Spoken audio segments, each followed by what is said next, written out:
Hello there, and welcome to my show, Gina Gardiner and Friends. I have another great friend for you today, Mike Pagan.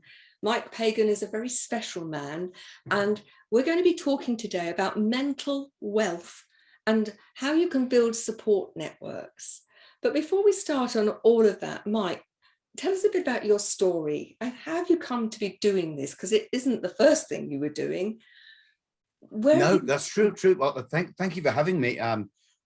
My journey, the quick short version, I did a stint in the corporate world for many years in sales, marketing, hotels.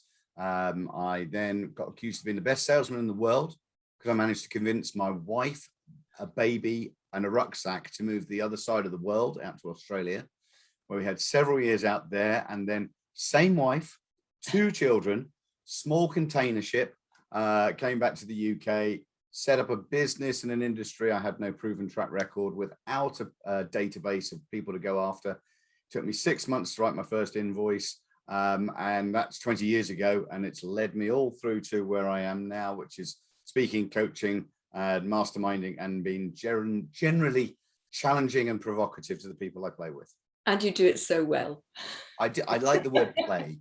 This is something that you'll notice this part of my world is I want to have more fun in everything I do. And the more often I do stuff like that, and we can engineer our work and our life patterns so that we've got the right people around us so that we can have more fun, then we're doing it right. You know, I couldn't agree with you more. I think we need more fun in our life. It's so easy to focus on the negative, and that just leeches your energy, doesn't it? And leaves you unresourced. But when you laugh and you're having fun, then actually, I think you are in a really good position to access your resources. I have to say, for those of you that are listening to this, that prior to this, Mike was playing in an organization where his daughter works. Just tell us, just spend a couple of minutes telling our listeners what you've just been up to. Well, it's the normal thing in the middle of a working week. When your eldest daughter works at a place called Go Ape, which is a high ropes course. So lots of ladders, lots of swinging things, lots of zip ropes and everything else. And she says, right, all of you, we've got to do this before the summer because everybody's scattering in different directions. And so that was my morning today, was whizzing around.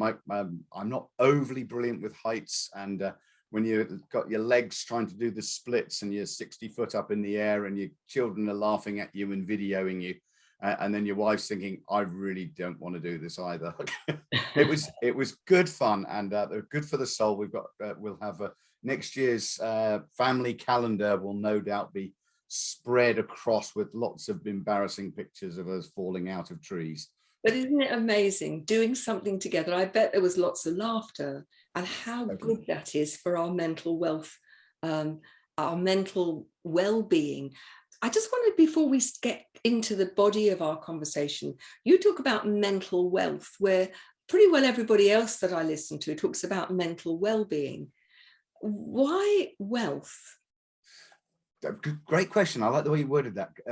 Simplicity, mental wealth is clearly a play on the language of mental health. But mental wealth is very much focused on when we have credit in our mental wealth bank account. When we've got strength in there, then we are able to make braver decisions. We're able to ride the rough times more effectively because we have brilliant people around us. And the issue that comes in is people are I believe, short on mental wealth when they're isolated. And I had the privilege over my career of working with professional elite athletes, sportsmen and women, transitioning to their career after the sporting guillotine has come down. Yes. So yesterday they had 35 people keeping them on the pitch, on the track, in the pool, whatever the sport is. And today, once the guillotines come down, none of those are fit for purpose for the way forward. So these people become incredibly isolated. And they're not sure who's there, and they don't know who's going to be fit for purpose for their future, and so that becomes an issue. And the learning I got from that was, okay, that's quite obvious when that's happening. Yes. You were a football player, you were a soccer player, you were a rugby player, whatever it is. However, we all transition repeatedly throughout lives, Yes. And this, I mean, the classic example of this is the pandemic. There are loads and loads of people who were good for us 2 or 3 years ago, but the world has evolved, the world has changed. Look at what we're doing through Zoom and Teams and all the other things nowadays that used to take travel around the world to make it happen.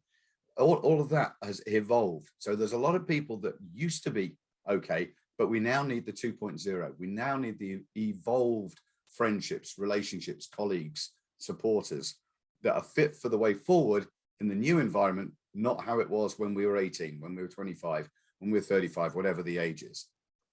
Yeah, I think you make a really important point that isolation can come within our lives at any time. And before we started the show, we had a very brief conversation and talked about how often people don't recognize that what's going on is that they are isolated, either because they're so busy giving out to other people, but there's nobody covering their back. And I wonder what you could say to our listeners, in terms of how they can identify that isolation is an issue, or avoid it in the first place, or deal with it once they do recognize that they are isolated. Yep, I'm happy to. I mean, the key point, the key observation is, in my language, I always say isolation kills creativity and prevents decision making. If we're not making decisions, then we're not moving forward, which means we're accepting the status quo. And then in turn with that, that can then take us into the negative loop, the negative spiral that leads us into poor mental health. Yes. When we start going in the wrong way. So that's why isolation is so important. So we need a very simple way of establishing who we've got in our team, who's truly got our back, our inner sanctum of key people. And what I do is I always ask people to just start making a list of names. This is totally subjective, not scientific. So anybody sitting there with a PhD in whatever it is, and we say, hold on a second, no, we don't. We don't need it. All we need to do is write down a list of names. And so listeners at the moment, just a piece of paper, just start jotting down the names of the people that are in your network, in your support groups. They could be, I mean, my wife, I always tell the story, will have the dentist in there, because if we're going on holiday, or they go on holiday, you can guarantee 36 hours after the holiday starts or just before, there's a tooth crisis. And it's just, she has a major challenge. So he is in there. And so it's just writing down that list of names of people that have in that support network. And then here's the subjective bit. Score them on a scale of 1 to 10, 1 being a low score, 10 being a high score. Don't overinflate the score for Bob because you think Bob might be offended if he only got a 4 instead of a 7 or a 9 or whatever. Nobody else is going to see these numbers. This is purely for you. And just write down those numbers. What the gut feel says that Gina's a 7, Bob's a 12. Well, we can't really have a 12. So, but they're at the top end. And Claire, well, she's definitely only a 2. And Abdul, he's a 6. Yeah, that's about right. And it just works there. And then the simple bit comes through. We work out what those scores mean. If somebody scored a 1, 2, or a 3, they know you.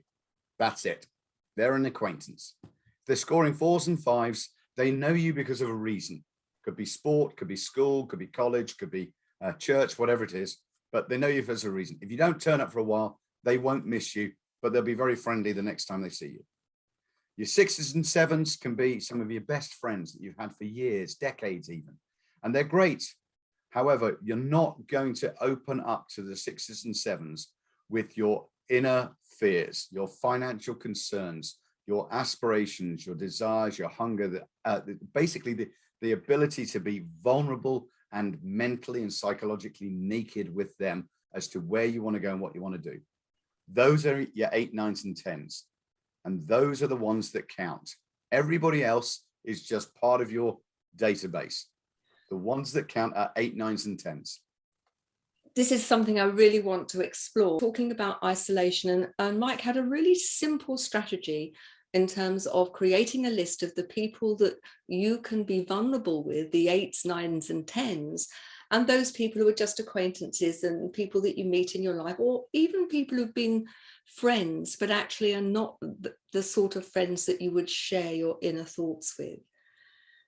Mike, there must be lots of people who, when they've done that list, have been a bit taken aback at how few people they have in their life that they can feel safe to speak to. What would you say to those? Good. They now know. This is the point. The fact that, and there's several people who've literally come back with a score of 0. They had nobody that scored 8, 9, or 10, because they spent their whole lives giving, supporting, helping, being available to. But at no point are they taking care of themselves, they building the right people and investing in how that works. And the reason why I say good is because today becomes a baseline. Yes. And once you've got a baseline, then we can work on that, and we can build strategies, which is the whole work of building a mental wealth team, is intentionally recruiting people into that support network that are fit for purpose for the way forward. And it's knowing, so there will be a number of people looking at this and saying, okay, well, to be fair, she's only a 7. Now, I'm not saying because somebody's only a 7, you have to dump them as a friend and move on. However, you need that person, but the 2.0, the next version of. So who is that version? How can we go out and recruit?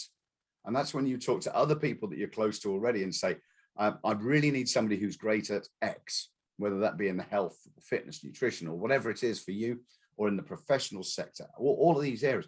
We can then go out and intentionally recruit people that are going to fill that. And you start building with 2 or 3, and then you get up to 5s and 6s.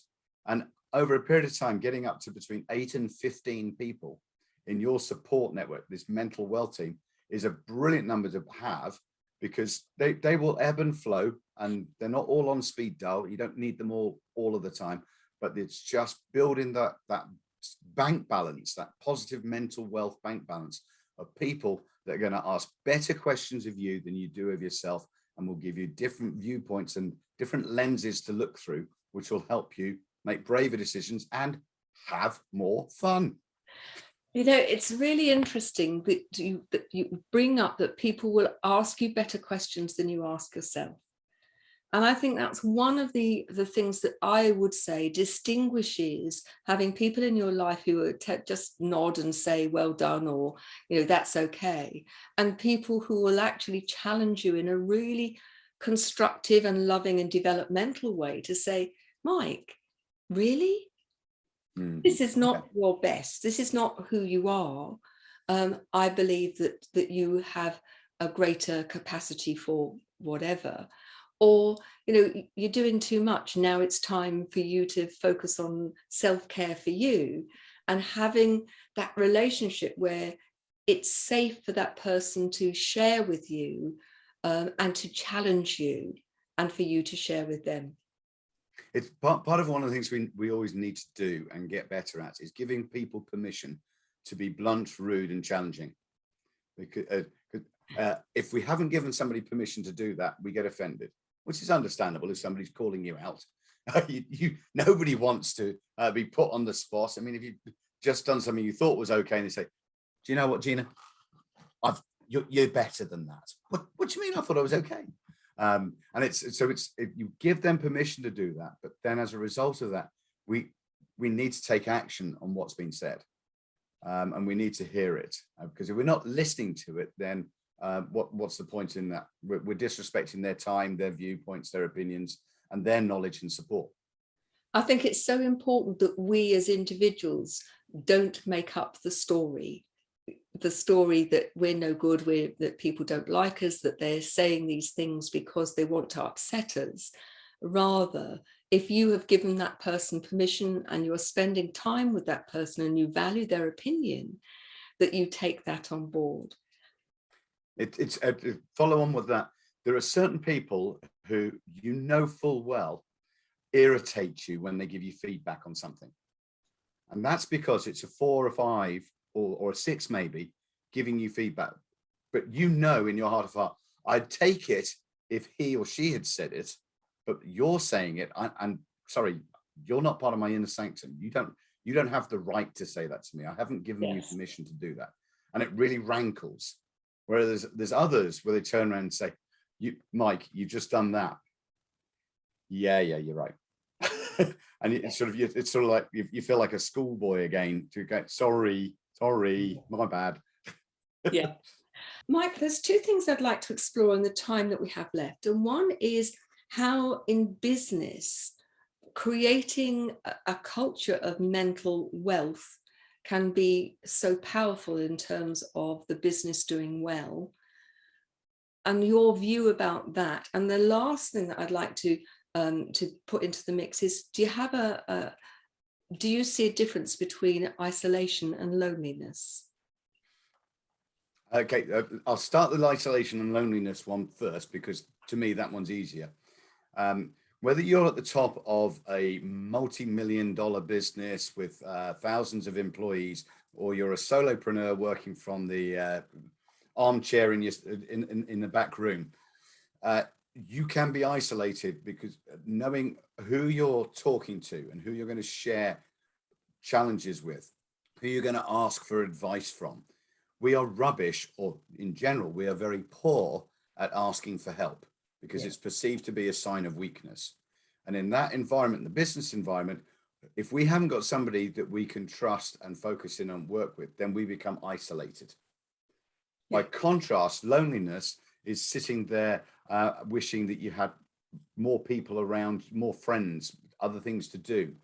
And it's a very different beast. The isolation is where we find us, where we can change things, where we have the ability to recruit into that. Loneliness is how we feel when there's just nothing happening. The phone hasn't rung. We sort of, and it could be because we're not making the effort, or we've had an illness and we're just a bit shut off. I have a very elderly aunt at the moment who's done very, very well, but sadly is in her final stages, final months. And she's not isolated, but she is feeling lonely.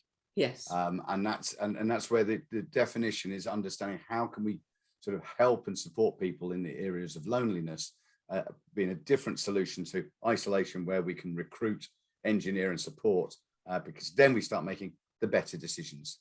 That's great. I just felt it was important to make that distinction, because particularly within the business world, we are recognizing that our capacity to deal with isolation and put things in place to avoid it can make such a difference in terms of business success. Absolutely. So the business success question was, when people have positive mental wealth, they feel more confident in their decision-making process, because we can assess, we can risk analysis, we can look at things. They feel more confident in their physical abilities, because they're potentially healthier, fitness-wise, mentally, nutritionally, diet, smoking, alcohol, whatever it is, all the vices. I'm not saying people with positive mental health don't drink and eat and smoke and whatever else, but they are in control of those areas because they've got good people challenging them. This whole thing about self-care, we need to know and look after number one. And if we're looking after number one, then that means to do the selfish things that make number one feel great. And if that sanctuary happens to be climbing a mountain, swimming a lake, or just sitting in a corner, crocheting your favorite pattern, if that works for you, then great. It's knowing what we do to enable ourselves to reboot, rebuild, and strengthen. We get that. And then the other area, though, then taking that further, is masterminding and peer support, which I know you talk about yourself regularly. When we've got people that we are in that inner sanctum of, I can ask them questions and hold them accountable to it, they're going to do the same for me. And it's all in confidence, which means nothing goes out of the room. Then again, we have got different people who are professionals asking us more questions and challenging and provoking. So when that is all put together, of self-care, of having coaching, having a professional network, and having mastermind and peer support groups, that 8 to 15 number that I gave you earlier becomes very easy to achieve. Yes. And then we are definitely no longer isolated, and we've got people who help us with decisions, and we can debate risks and still make mistakes. But because we've got these people around us, we will bounce back more effectively, rather than be stuck in a trough of doom and gloom because it's all gone wrong and there's nobody around to support. I think there's no doubt that when you are within an environment where you feel safe and supported, that it's easy to find resilience when things aren't going quite to plan. When you are feeling isolated, it's very easy to lose that momentum and feel that what's the point? And it becomes a loop, and it's breaking out of that loop is so difficult. When we get ill, I mean, I know you've had your health challenge, and you said yourself you had COVID and you were wiped out for 6 or 7 weeks. And there would have been times in there where you're just in that vortex of when will it go away? This is meant to be a 5-day horrible flu, hopefully no worse. And it's there. But if you've got people around supporting, helping, energizing, putting things to you, then okay, we're not isolated. We're feeling stronger, and as we physically get stronger, then we can rebuild. Thanks very much. Where can people find you if they'd like to work with you or they'd like to know more? The easiest way is mikepagan.com, and that's Pagan, not the anti-religion, it's just a surname. Or go straight through to LinkedIn. I do quite a lot of on LinkedIn. You'll find me through on the channels there. If you do reach out to me on LinkedIn, please send me a message and say that you were listening to me and Gina chatting. Then that'd be great, because at least I'll know where you've hooked up from, and I can sort of remember what I was saying here, so that we can chat better and more effectively then. That's fantastic. Thank you. And just lastly, in the last couple of minutes, you've talked about having more fun, more joy in your life. So what wisdom are you going to leave people with around fun? Around fun, when you have the right people in this support network, the mental wealth team, as I call it, you can choose who you want to play with, and you can go and do a high ropes course in the middle of the week with family or friends. It's by surrounding yourselves by good people who will stimulate and challenge you more. And then the flip side of that as well, though, is the challenge I leave to all of you listening, is to pick up the phone. If your gut feel is, I haven't spoken to somebody, I don't know why, just hasn't for the last week, 2 weeks, 2 months, whatever it is, and your gut feel is saying, maybe I could, maybe I should, then don't text them, don't tweet them, don't high five them, don't social media them. Pick up the phone, ring them. Or better still, if you live more closely, go and visit them.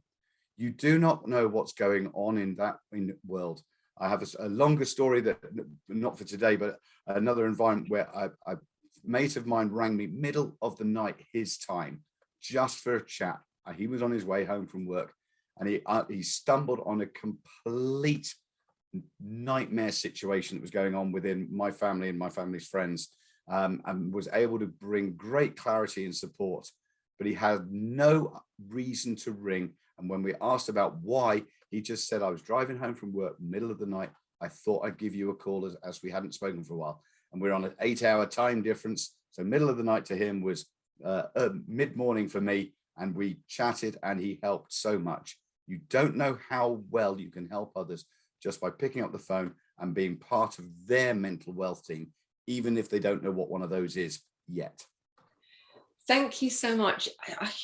We're talking about mental wealth, a huge wealth of information and positive challenge for people. Been great to talk to you, Mike. Thank you very much for joining me. It's been a pleasure. Thank you for having me.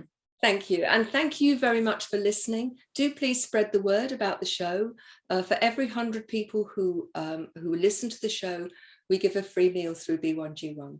If you'd like to talk to me and have any questions about the show, or have any particular themes that you would like us to cover, then email me at gina@genuinely-you.com. Take care, and we'll see you in the next show. Bye-bye now.